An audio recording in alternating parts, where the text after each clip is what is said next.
Berlin en Allemagne, Saint-Denis en France et Guadalajara en Espagne.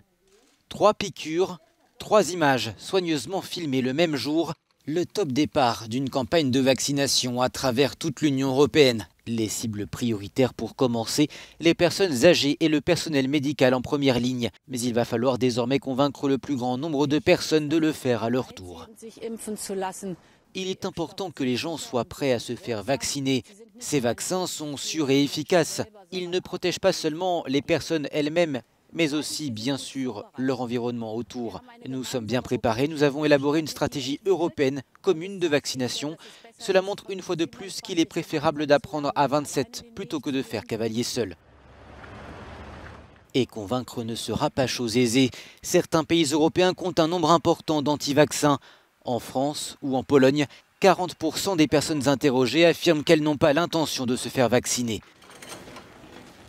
Alors pour tenter de convaincre leurs concitoyens de le faire, certains dirigeants n'hésitent pas à passer à la pratique directement devant les caméras.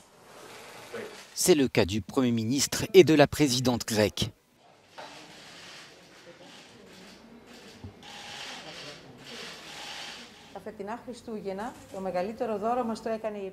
Ce Noël, la science nous a fait le plus beau des cadeaux.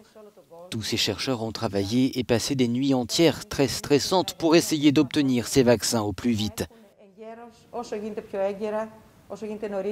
Mais des questions restent en suspens. Le vaccin permettra-t-il de bloquer la transmission du virus? Quelle est son efficacité à très long terme? Risque-t-il d'être moins efficace sur le variant détecté au Royaume-Uni? Sur ce point, les experts de l'Union européenne estiment que les vaccins actuels restent efficaces face à la nouvelle souche du virus.